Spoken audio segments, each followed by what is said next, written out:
This episode of Always Take Notes is supported by Clean Prose, London's first co-working space designed specifically for writers. Based over 3 stories in Shoreditch, Clean Prose's mission is to provide writers of all stripes with a space and a community designed specifically for them. To foster strong connections, Clean Prose offers a professional network that many writers miss when they work at home or in a noisy cafe. The ground floor is an event space, offering workshops, talks from experts, and book launches. The first floor is an open-plan common room.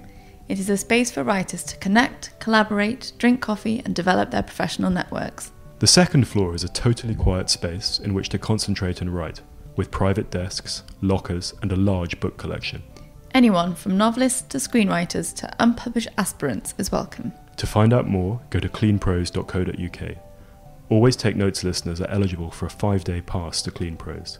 To redeem this offer, please email write@cleanprose.co.uk with the subject line ATN Welcome 5.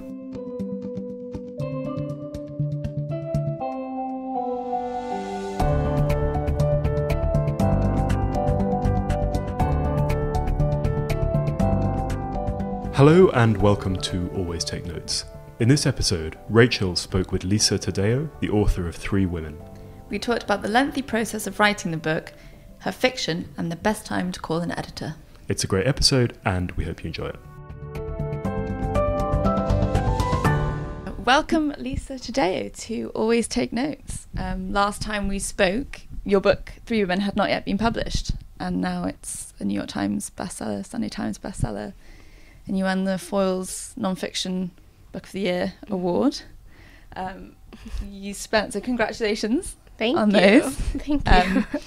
You spent 8 years working on 3 Women, Mm-hmm. is that right? So you take a trio of ordinary Americans and explore their desires, their personal lives, their emotional lives. Can you take us right back to the genesis of the idea? Last time we spoke, you said you were originally planning to write a work of fiction. Well, yeah, I did. I had written a book of fiction, so I thought that, yes, and I mostly have, well, I actually wrote both. I used to write articles for magazines like Esquire. So I was comfortable with nonfiction, but I didn't think I was going to do it at book length. And so, yes, I didn't know I was going to do it. I didn't know that my first book was going to be nonfiction. You've mentioned that you're inspired by Thy Neighbour's Wife, a book by Gator Lees, which explored the sexual mores of America in the 1980s.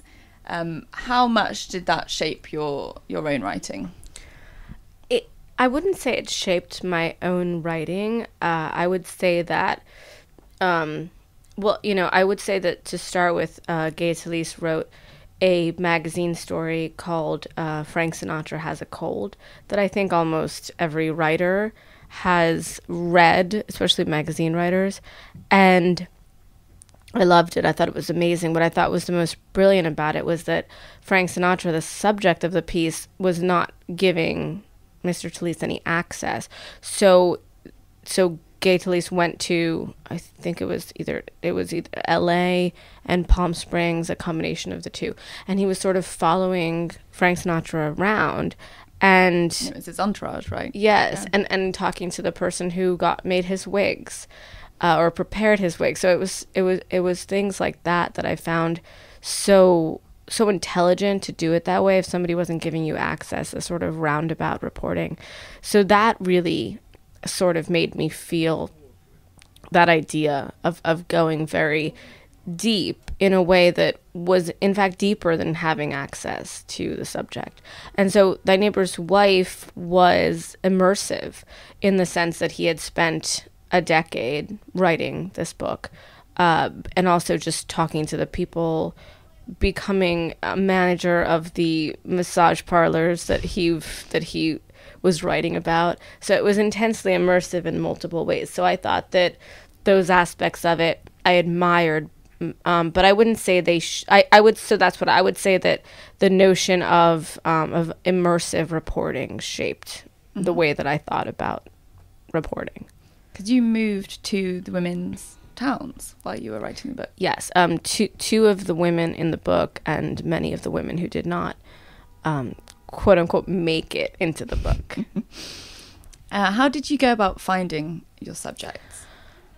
I began by sort of just like posting ads and emailing not random people, but people I knew, posting on Craigslist, emailing therapists and calling them and calling lawyers and reading magazine stories and newspaper stories and kind of trying to calling people basically.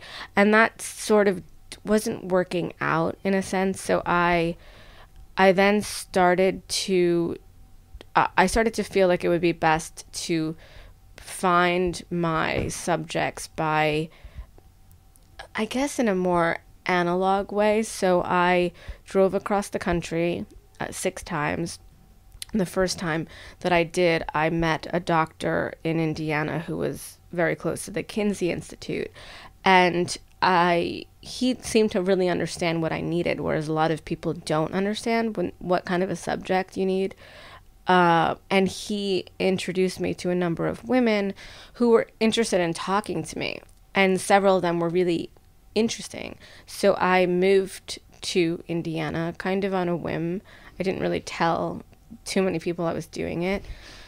And I started a discussion group in the back room of the doctor's office. So that's how I started figuring out the way that I wanted to find people in sort of a more, I don't know, kind of like I don't know how to describe it, but in a way that felt more just, I don't know, real, genuine, I don't know what to call it. And when you'd identified subjects that you thought were going to be kind of more open to your project, how did you then start kind of building those relationships? I wasn't really thinking about building them. It was more just being there and following them around when they would have me. So it wasn't with Lena, for example. She was, her marriage was sort of falling apart. Her husband said he didn't want to kiss her on the mouth. And she was meeting up with her high school lover. And so for Lena, it was more about, she was just so wanting to gush and just tell someone. So it was so easy in a sense to have her talk. And in another sense, it was like she was telling her story more than I was asking it. Was it harder with Maggie, for example, to tease out her inner thoughts and feelings on her ordeal? It was definitely harder. Because there was a lot more, not that there wasn't pain involved in Lena's story, but with Maggie, she had been misused by the local media in Fargo, North Dakota. So she was a little bit more frightened by what talking about it would yield. And with Sloane, she sort of needed to talk the least. And so with her, I mean, sometimes it would go like weeks where she wouldn't really respond to me. Like not respond, just like not kind of, I knew that she wasn't interested in talking at that time, or she was too busy because she had a very busy job and a busy life. So yeah. So with Sloane and Maggie was definitely harder, whereas with Lena it was nearly like a perfect storm of her wanting to talk and me needing to listen. So it was great. So you were surprised, I guess, by how willing she was to open up and how much she was willing to share with you as a writer. Yes, definitely. Knowing that you were going to obviously put this down on a page. Was there a kind of formal contract or anything that was drawn up between you and the 3 women? No, in fact, what I said and why I ended up losing a lot of subjects was that if at any time they wanted to scrap something or even scrap the whole situation, that they obviously could, because it wasn't like I was writing about a politician or something. So there was no contract. In fact, I almost feel like it was the opposite of a contract. It was kind of like this loose, promise of there maybe being in a book. And I didn't know how much they would be in a book. I didn't know if they would be a chapter, the whole book, or nothing at all.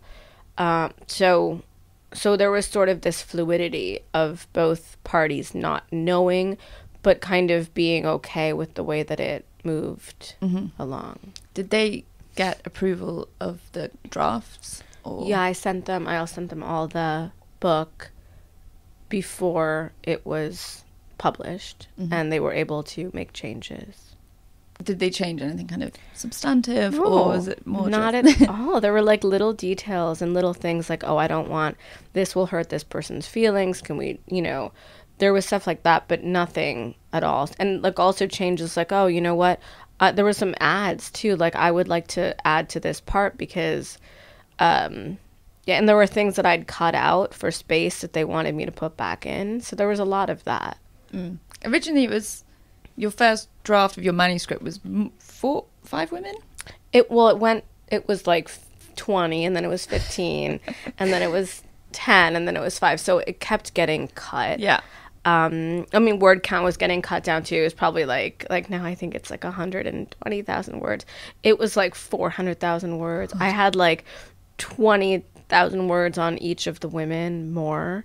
And you had like hundreds of thousands of words of notes, right? Yes, of notes, period. And I've written stuff too. I mean, I had like a lot of, because I take notes and then I transcribe immediately, and then I kind of write through it so I don't forget the emotion of the moment, which I think is sometimes more important than, like, it wasn't a Q&A, so I was kind of, I was trying to get the spirit of what they were saying, which and I wasn't going to quote too much, and I kind of knew that. So that was why I needed to do the other thing more. How did you go about whittling it down then? Was it just which stories you thought would resonate most with people, or was it more about having a kind of mix of experiences? What influenced your decision to settle on Maggie, Sloane and Lena? Well, actually, I don't think that they were enough of a mix, and I wanted more of a mix, and that was, in what way were they not? I wanted different races. I wanted different... I mean, I really wanted a different socioeconomic spectrum, and I think I did that well, but that wasn't, it wasn't kind of... I wanted different, even though Sloane was kind of bisexual, it wasn't enough kind of to, but then again, it was 3 women, it wasn't 10 women, and I had those things in the 10 women. And what was upsetting when I lost one woman who was, a different race and a different sexual predilection, but so it was difficult to lose the people that I lost, and there were some men in the end too. In the final 10, there were 2 men. Actually, no, I'm sorry, 3 men. And what happened was when you had, like, let's say the final 10, we had these 3 women who were not only the largest in word count, they were also the most. It's not even that they were the most compelling. They just had given me the most information. I'd been with them for like 2 years, with Maggie for like 3 years, with Sloane for like a year and 2 years. It was all so long. And with the other people, while I'd spent 6 months with them and I was still talking to them, every time I was with a different person, I was still talking to other people and vice versa. So, but they had just let me into their hearts and minds so much more than the others. So when you looked at those 3 and then you looked at the other 7 and the other 5, it was like the other ones were filler, and it felt like that. So it felt like you were just kind of everyone who had read it, like my editor, etc., were like, I'm only like skipping to get to these 3. So that was the reason. Kind of wrote itself almost. Almost wrote itself. They pick themselves up. Yes, exactly. On a more kind of basic structural level, how did you go about organizing the book with all of those notes? I think we mentioned you had like post-it notes on the wall. I had post-it notes on the wall. It was like crazy. It was a lot of work. It was probably the second most difficult thing after finding them. Even though the other things took longer, it was more, flowy. How to organize it was very difficult. So it was post-it notes. It was so much moving around and so much reading it reading it through, and so much like balancing with math of word count, and I wanted there to be a sort of natural flow of, you know, if someone lost their virginity, I didn't want the next person to lose their virginity, but I wanted it to be the same certain feel, like this sort of, even though it's not told in chronological order, I wanted it to feel like each one was growing to the same narrative point. Was it quite an intensive editing process then? It wasn't that much. It wasn't intensive. I mean, it was great, but it wasn't intensive. I think it was, you know, my editor is really amazing, and he's very like, just, he sees things right away. Whereas I've had some editors that kind of make you do something and then they're like, actually, I like it the first way. So I've had a lot of that, but he's never like that. So that's why I think it was easy. You mentioned crisscrossing America several times. Mm-hmm. How much financial support did you get for all of that 8 years from your publishers? Well, it was a 2-year contract, so I did not get an 8-year amount of money. Okay. So it was very difficult. Which is why my debt is insane. So when people are like, "Oh my God, I'm like, I literally, well, one, I haven't, like, any money that I make for the next however long is going to go into that debt." Wow. That's how bad it is. Yeah. Were you working on other, you know, journalism and short fiction at the same time? Well, I was working on other journalism, which is, you know, not, that pays well. I was working on short fiction, which does not pay well. And my husband, who I met in the process, worked at a Kmart, because we were in different places. He worked at a Kmart to support us to an extent, taking with a fine arts degree in photography, taking pictures in a local Kmart for like Christmas photos and stuff. So there was a lot of strange things. It was hard. It's quite a personal toll. Yes. How was it uprooting your family as well to do this book? I mean, it was hard. It was very hard. My daughter sometimes says, "I miss our house," and I say, "Which one?" Because we've moved around a lot. You said, I read one of your columns for the Sunday Times where you talk about reporting 3 women, and you've got your infant daughter strapped to your chest, and she went with you everywhere. I mean, that must be quite challenging. You don't hear of many male authors either taking their child while they're writing their celebrated book. You certainly don't. Yes, it was really hard. It's really harder now, to be honest, because I'm still bringing her around, and it's harder now because like when I was reporting, I chose my hours, and I mean, obviously it depended on. She was mostly with me for the things when I was trying to find new people, so it was easier in a sense to, like, I wasn't at the mercy of someone else's schedule, but I would go into bars when I could, you know, and I had her with me, and so it was easier then than it is now. I love that image of a baby in a dive bar. I have a picture of it. You'll have to show me after this. To come back to your Sunday Times column, it's monthly, right? How did that come about? Well, I think I'm only taking over for Dolly Alderton for 6 months. So, but yeah, they asked me to do it, and I thought it sounded amazing. And even though I have tons of work to do, I thought it was great. And it's, you know, the things come to me fairly easily because, you know, I just had so much sort of left over and so many things that happened during the time period that, yeah. And did you have, given the success of 3 Women, quite a lot of freedom to set the parameters of the column? If you're covering for someone else, did they have a kind of expectation of what it would look like, or? I don't know. No, I don't think so. Like an expectation of what the columns would look like. I don't think so. I haven't really been told what to do. Okay. So yeah, Yeah. quite a lot of creative freedom Yeah. then. Uh-huh.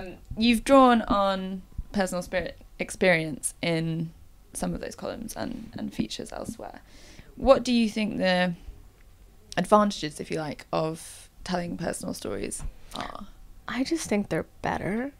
I think that in terms of writing, I think the best writing and the writing that I like to read the most is the most personal. And I think that it's really hard to be personal.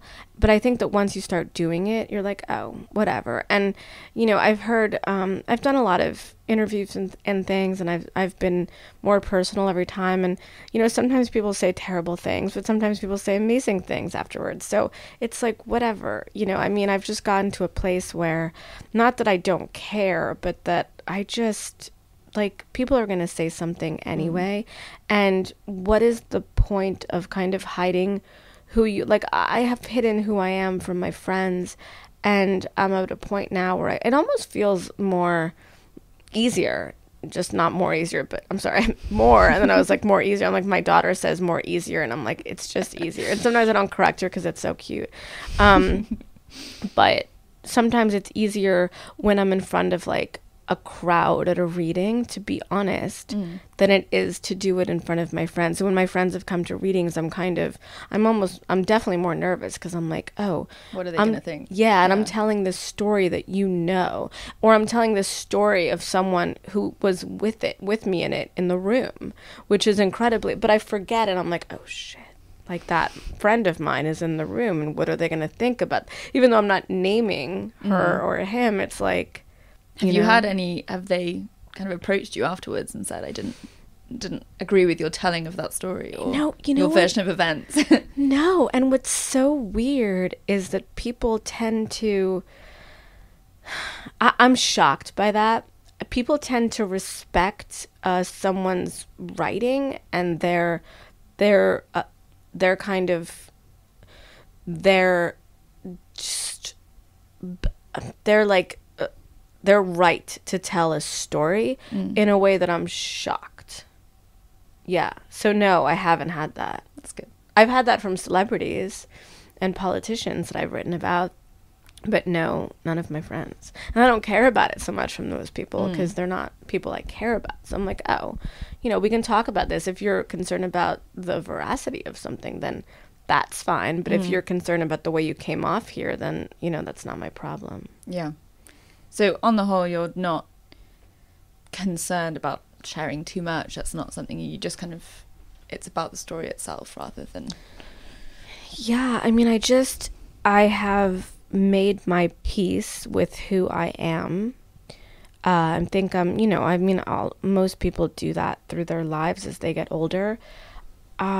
And I think people also stop caring as they get older. But I think about what people say when they're in their 60s and 70s and they're so free about what they feel and what they did. And when I see that, I'm just like, oh my God, that is so cool. It's so cool. It's so interesting. It's so cool to have gotten there. And I'm thinking, like, what's the point of not getting there sooner? You've discussed relationships of all kinds, between sexual partners, mothers and daughters, a widow and her late husband. It's not really a narrow focus per se, but have you noticed that you're getting more commissions about sex and relationships? And are you worried about, given the range of things that you've written about, are you worried about being seen as someone who just deals in a kind of that area of human experience? I was worried about that when I was at Esquire, when I was writing for them. I was worried about that because they were, but then they also asked me to do politicians and sportsmen and the LeBron James is a little different. Yeah, yeah. So I was happy. That made me happy. So no, they weren't pigeonholing me, but I felt that I would be because I was a woman writing for a men's magazine, and I felt that, and because I had written a couple of stories, and then I wrote one for New York Magazine that was heavily about sexual. I was worried about that, but so now I feel like after Three Women, I don't I don't feel that way. I mean, the column that I've been doing for the Times, I've kind of leaned in that direction in more like relationships, only because I'm really interested in it. And I think it's interesting on a short space to do that, because it's interesting to me. And I think to have more space, there's more space for like, different subjects that are appealing to me, but I think need more room. A message from our sponsor, the Faber Academy Creative Writing School. Everyone has a novel in them, or so the saying goes, but not everyone knows where to begin. The Getting Started Beginner's Fiction course at the Faber Academy will teach you everything you need to call yourself a writer. By studying stimulus texts and completing exercises, you will gain an understanding of all the important elements of storytelling. The course offers advice on good writing habits, turning ideas into stories, and engaging readers. You will receive constructive and rigorous feedback on your writing throughout. There are 3 versions of the Getting Started Beginner's Fiction course. The evening class and the day class consist of 12 2-hour sessions, hosted at Faber's headquarters in Bloomsbury, London. The online class, meanwhile, offers 8 weeks of learning and support to be completed at your own pace. Places for all of these courses, to commence in April, are still available. Always Take Notes listeners can receive a 10% discount by using the code AlwaysTakeNotes2020. To book, go to faberacademy.co.uk.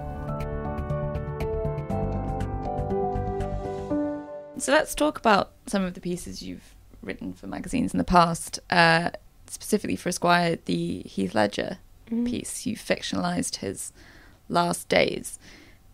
Could you tell us a bit more about how that came to be commissioned? So I always wanted to write for Esquire, and somebody once told me, and I think it's the best advice I've been given about how to sort of get someone to pay attention to you.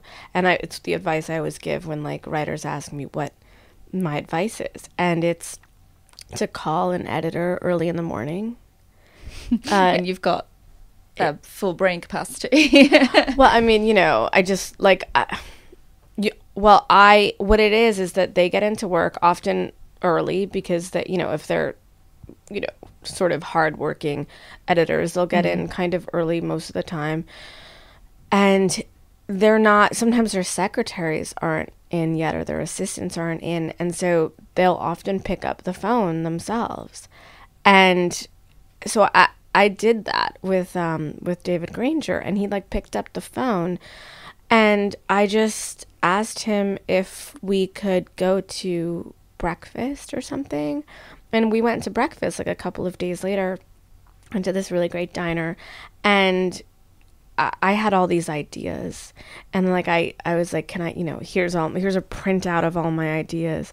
And he read the ideas, and I also sent him a piece of fiction that I'd written, and he loved the fiction, but all the other ideas, he's like, these are very like magazine-y, and they're cool, but like, I don't want you to do that. Just let's wait, and I'll figure out what I want you to do. And I thought he was just blowing me off. So I was like, okay, thanks. I'm like, these were like 20 ideas that I spent like a week coming up with.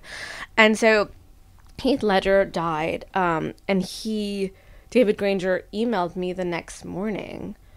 How did Heath Ledger die? What do you think happened? Can you go and find out everything that you can, and then sort of imagine what the rest would have been, and can I have it in 4 days? Wow. And I was like, it was... What was your initial reaction? Shock? Oh, yes. My initial reaction was no. It was like, this is awesome. And I wasn't scared because but here's the other thing, is that my mom was sick. And so so I felt a sort of, I wasn't going to do anything. My dad had also died a couple of years prior, so I was very connected to death, and I didn't want to write anything that would be like yucky or would make people feel bad. So, and I'm not saying it didn't do that. I don't know, from the reactions of people who were close to him. I didn't hear them, but I didn't want to do that. And I didn't think, and one of the advice that David Granger gave me, which is one of the most beautiful word of advice I've ever gotten was, it can be this, it can be that, but the thing it has to be above all is beautiful. And I was like, oh, that's like, okay. So I talked to the massage therapist who had found him dead. I talked to the waiter who had last served him his food, so I found that he had like steak and eggs. And I just found out a bunch of little details that were just not telling of what he had done, but just like interesting to get those. And like, some of it was like, this didn't feel like suicide because he was kind of like living his normal life. And then anyway, so I'm sorry, I'm talking way too much about this. So I turned in a piece that was like multi-voiced. It was like, it was from like 8 different points of view, including the Olsen twin that he was friends with. Yes. And so it was all these different voices. And it was, I don't know. I liked it. I thought it was quite clever. I sent it in. And whenever something is not going to be okay, it takes a while for an answer to come back. I don't know if other people find that, but in my, there's always like this sort of gap in time where like a long window where it's like, oh, shit. And so after a longer window than I would have expected. How long of a window? I don't remember. It was like maybe a day, but then, it had to be like in. So it was, it wasn't like it had to, it was a month later that it had to be in. So a day was too long, and I knew that. And then the editor who I'd been working with also on the piece, who ended up becoming my editor for every other piece that I did for them, he was like, hey, this is good, but I don't think it's right for the magazine right now, so we can put it online. And now online is, great, but back then it was like, oh God, like it was sort of like wasteland. Burying it. And I was really upset. And I went home and I smoked like 1,000 cigarettes and I was crying and I was so upset because I felt like I'd ruined. Did they offer you the opportunity to fix it? Did they say what they didn't like about it? No. Okay. Not at all.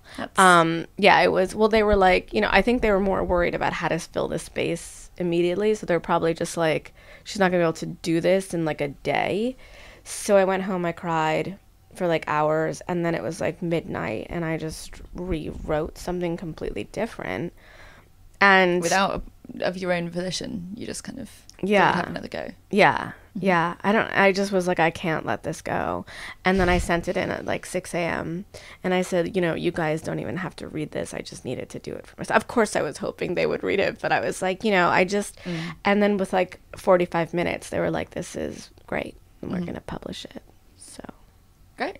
Yeah. But so it wasn't that went so out well. It was not an easy road though. I mean, it was scary. And at what point did you think, I need to tell it from his point of view?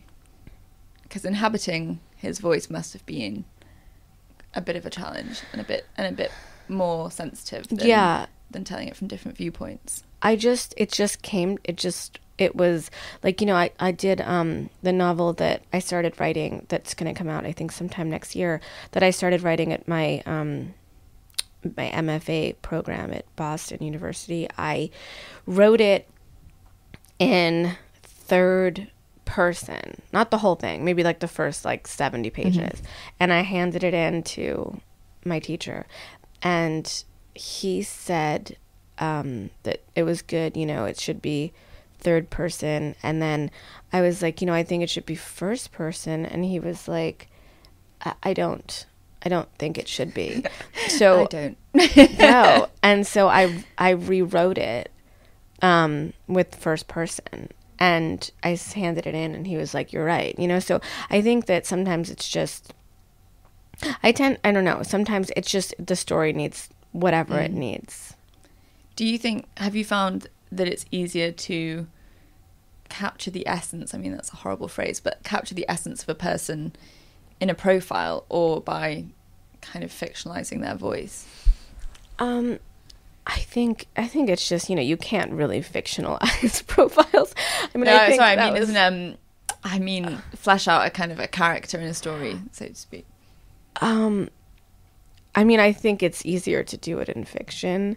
I think that with nonfiction, you're at the mercy of the facts, and what you have to do is excavate the facts as much as you can and go deeper and deeper, whereas with fiction, you can just start at the deep and not worry about how you got there.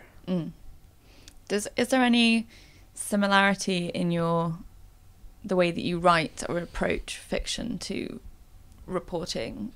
For example, do you plan it to the same kind of nth degree, or do you kind of is it a bit more organic than that?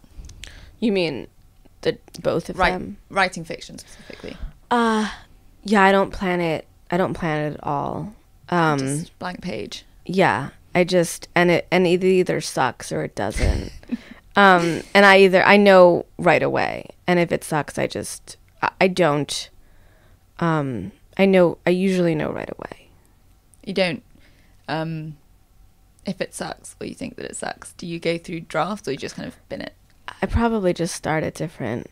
I either start the same thing completely differently, or I just do a different subject. If you think it's good, how many kind of drafts would you fine tune it, or do you? I've never done more than one draft. Really? Yeah. And I mean, no, with 3 women I've done, and with any nonfiction, with fiction, but a short story, for example, you would no. And my husband thinks it's insane, and he doesn't get it, and I don't know. I just what I do, I'll go through and make lines better, but I'll never although with my novel now, I'm definitely redoing the third part a lot. So, but it's different with a longer piece. You have to make it like it's a math equation to an extent. Yeah. With a short piece, it's like it has to have emotion. I almost think emotion's like the only thing that matters. And I mean, I do think plot matters, but I think that for me, the plot is secondary in a short piece. Yeah. So with your novel, are you finding that you have to plan it more? Are you doing the same sort of thing? I did not really plan it the first time, which might be the reason that I'm redoing most of their section. What I did plan was what came naturally was the tone and the voice. So that hasn't wavered at all. But the plot of it will and has. So can you tell us anything about the book? I don't like talking about fiction, and the reason that I don't is because it's like not real people, right? Yeah. It might be it might be no, I mean, obviously, like, I think that I make like one character sometimes out of like 5 different people, or 2 different people. It's rare that I'll make one completely out of one person, because I think that kind of then it's like too much like nonfiction. You kind of feel like you have to stick to these facts, and you sort of get like hung up on them. But yeah, but I think talking about fiction, it's like you're like kind of like, and then this person did this, but it's not real. You know what I mean? So like what it is like a man shoots himself in front of a woman while she's having dinner with another man, and then it begins this sort of like, it's a reason for her to drive across the country from New York to Los Angeles to find somebody who is kind of the key to her past and to why that would have happened. Oh. What kind of genre would you put that in? I don't know. I'm trying to make it more thriller-y. Just because I've never really, it's funny because I grew up reading Stephen King, and it's like my favorite thing, and like I wrote this story that was like really weird and very like not what is it called, like surreal. It was like like a horror-ish not real thing. And I sent it in to a couple of literary magazines, and they were just like, this is weird. We don't do this. Because literary magazines tend to, like, you know, plotless. You know, I'm walking around, and I'm just kidding. That's not true.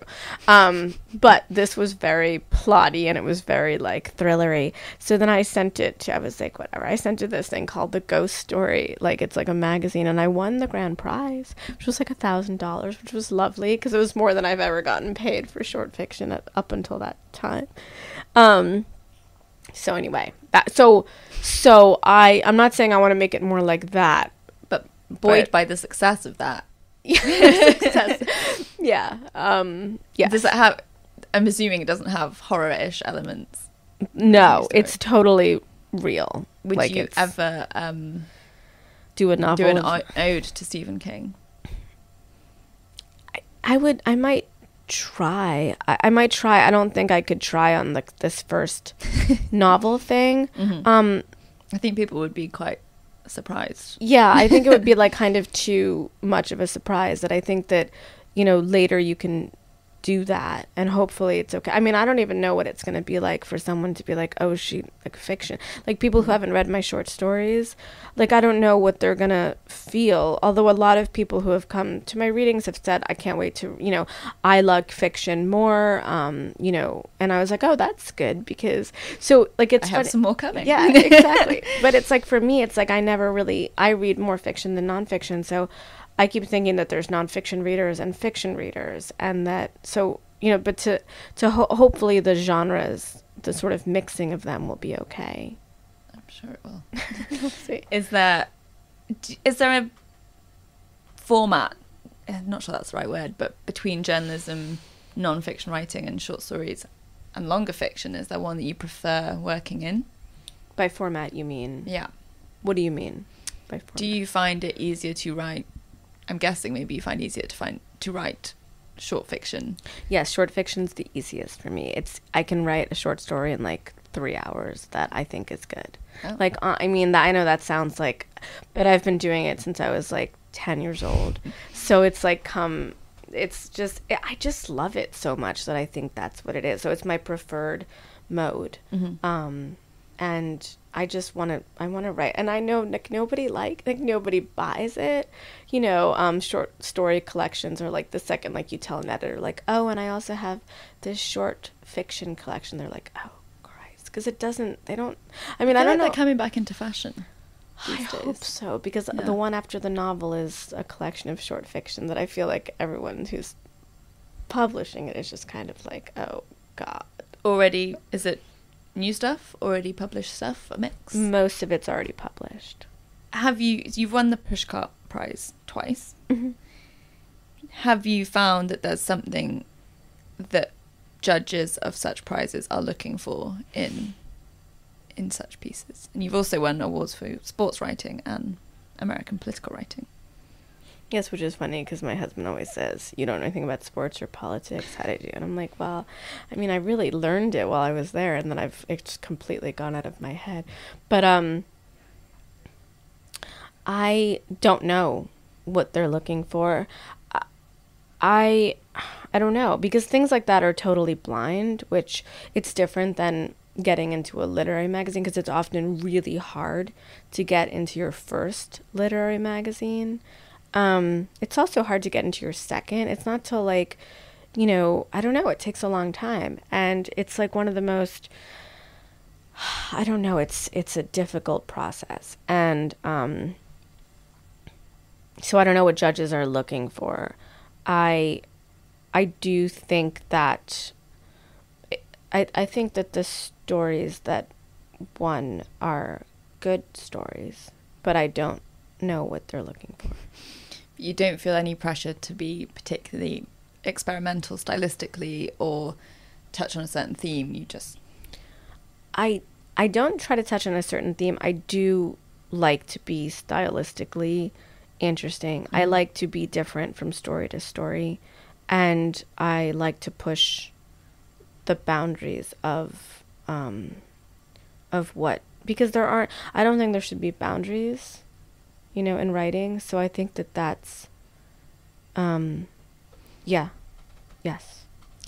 Is there anything that you think links would you say that's what links the different modes of your writing, kind of a stylistic appreciation and experimental kind of sensibility? I would say so. I think that the first couple of times I wrote nonfiction, I'm trying to think, because, I think I've never written regular nonfiction, and the reason, or no, I have, but not at first, not Esquire gives you a wide breadth.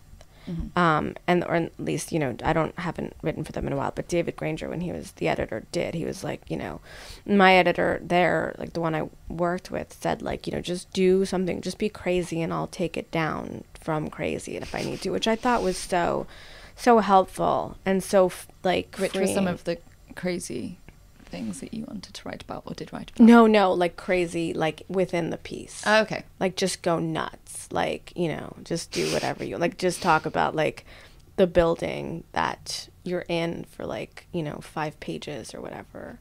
Whatever, just whatever I had done. And then he'd be like, all right, I think we only need the building for 1 paragraph. But it had made me really pay attention to the building. So, yeah, I think that, but I've written, when I know that magazines are going to be more regular, in what they want, I've tried to write the way that they want, which is why I don't write for certain types of magazines anymore, because I know that they're not going to want what I do. I think they think that they want what I do, and then when it comes down to it, they just shave it all down. And so it's just not interesting to me. So which magazines do you think are the most willing to give writers kind of full creative expression? Honestly, Esquire, David Granger's Esquire was one of the only large subscription magazines that I think did that. I can't think of other large magazines that let you do that. I think a lot of them, that's not to say that, I think Harper's has beautiful prose all the time, but I don't think it would let someone like a Barry Hannah write for them. I don't think they'd let a Gary Letts write for them. And so whereas I think Esquire would have, and hopefully still does. I hear you're among a limited group of Playboy contributors. Oh, yeah, Playboy. I'm sorry. It's funny because Playboy has been so recent. I wrote fiction for them, so I don't think of and then I wrote nonfiction. And the nonfiction I was writing, I wasn't really going to submit it. I wouldn't know what I was going to do with it. And then I finished it and I was like, what would this be good for? And then I was like, I didn't not think of Esquire, just because I had just done fiction for Playboy and loved the editor that I'd worked with. It was a natural, yeah. Mm-hmm. So yes, Playboy is fantastic. But I also think that Playboy they've always done fiction, which I think when a magazine does fiction, they're open to nonfiction. That's weird. Yeah. I was getting at in that you've contributed both fiction and nonfiction. There's only 4 other writers that have done that. Yeah. Is that, I thought you were being very modest. Oh, no. I didn't, I heard that at some point. But I guess that's,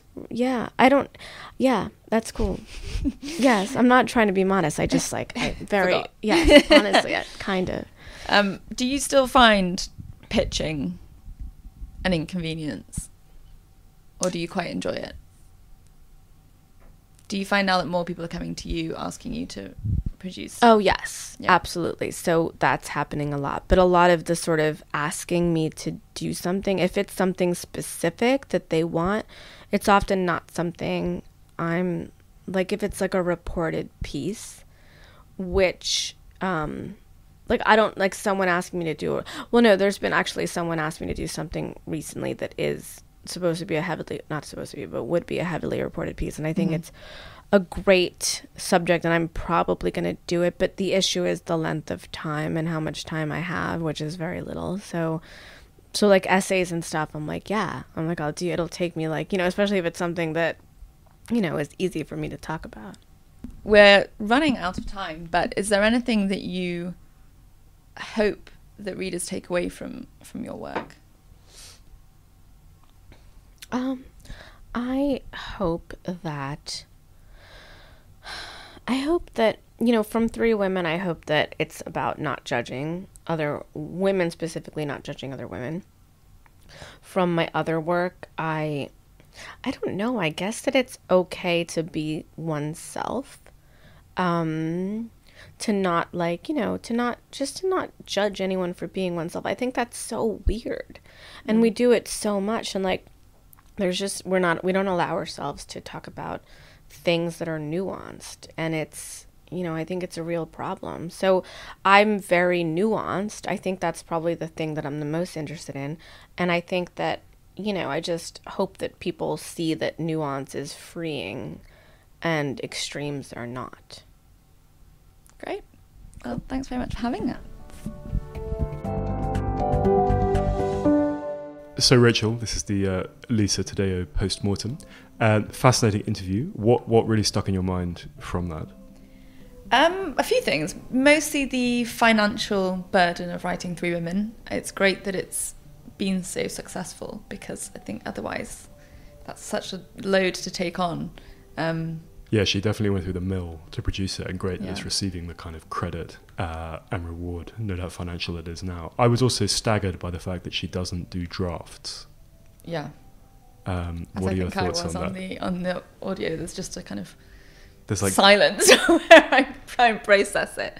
I mean, there's some nuance to that, in that I think she does. The book clearly went through drafts, but I get the kind of fiction, just letting it all flow thing. But fascinating on that, and I also fear that there's going to be phalanxes of magazine editors now fielding early morning phone calls because we've revealed that trick.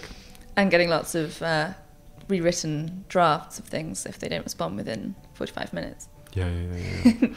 Anyway, it was a fascinating interview. Rachel, what have you been up to otherwise? Coming up with some ideas for future pieces that I'd like to write. Getting on top of all the Oscars films before they come out. How about you? I have been closing a piece, a long read for The Guardian, which by the time this airs should already be out, which is good to have that away and off my chest. And forging forward with various other magazine projects, and also a fiction project, which is exciting. Exciting. Anyway, this has been Always Take Notes, hosted by me, Simon Acomb. And me, Rachel Lloyd. Our producer is Nicola Keane. Our social media is by Owen Redahan. Our graphic design is by James Edgar, and our score is by Jess Danheiser. If you'd like to follow us on social media, you can do. You can find us on Facebook and Instagram at Always Take Notes, on Twitter at Take Notes Always, on Patreon at Always Take Notes, and if you'd like to leave a review on iTunes, please do so. And Rachel, who's coming up on the show in the next episode? Our next episode is with Giles Hattersley, the features director at Vogue, and he had lots of interesting insights about what it's like to work at such a famous brand, and of course that special edition guest edited by the Duchess of Sussex. A lot to look forward to there, and we hope you tune in.